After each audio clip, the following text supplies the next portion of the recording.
Okay, here we go. Let's wrap up good video in the classroom. First of all, we have to train them how to watch it. Number 2, we have to have good audio. Number 3, we have to have reasonable video. 4, we have to have short videos. And 5, we have to have single topic videos. Those are the big 5 things for getting videos made for your students and making good educational videos. But that's just getting them made. We haven't even started about how to use them. So let's talk just a few minutes about how we take our good, well-made videos that are of the correct length, correct audio, correct video, and single topic, and how do we put them to work in the classroom. The first thing you have to do is no video is any good unless you can get it out to students. Now, what does that mean? It means they need to be accessible. Well, how do I make those videos accessible to people?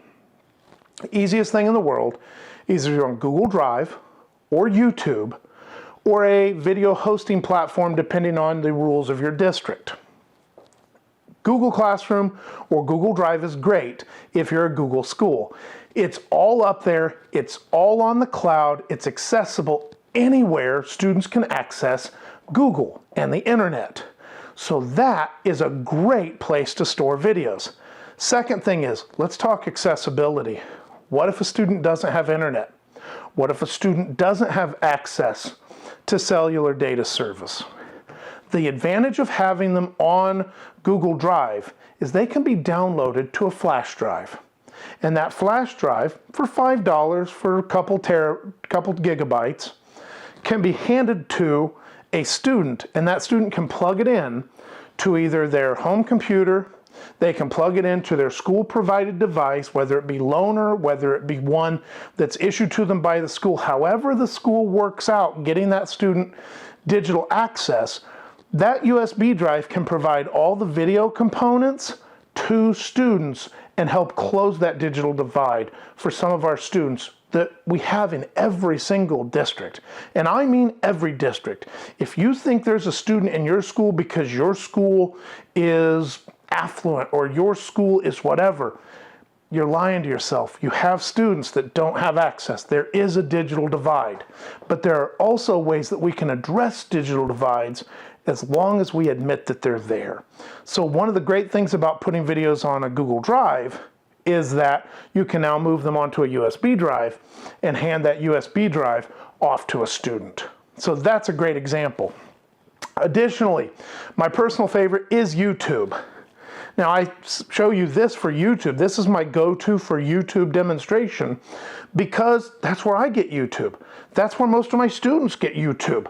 How many times have you seen a teenager that didn't look like this? Not often. So YouTube is a great platform for hosting those videos.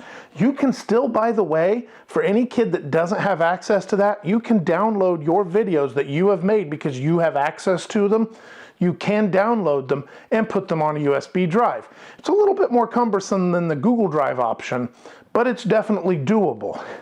The advantage to YouTube is no kid can say, oh, the video site was down. YouTube doesn't go down. It just doesn't. If they have internet, they have YouTube. If they have YouTube, they can access their class. So, law of syllogism says, do your homework. So, YouTube is a great source. The other thing is it allows you to catalog and make playlists and all sorts of great stuff. And you say, oh, that sounds like so much work. If you have a Google account through your school, you already have a Google YouTube account and a Google YouTube channel. You just have to activate it. It's super easy. Now, we do have to be very careful because we may want our teenagers to have access to that, but maybe not our pre-Ks and our little ones. But again, that's where your technology director or curriculum director really comes in handy with ways you can do that. Because whether it's YouTube by name or Vimeo or Google Drive, there are ways to do this and provide this for your students. And in fact, in this climate, it is 100% necessary. So that's what you need to do. The first thing video has to be is accessible to every student. So once you make it, you got to get it to every kid. The second thing that I always suggest is that you make it as interactive as possible. Nearpod, Pear Deck, Play Pause It, or my personal favorite, Edpuzzle, is great. It allows you to take your video and it allows you to put interaction inside that video. In fact, that's probably worth a video all of its own.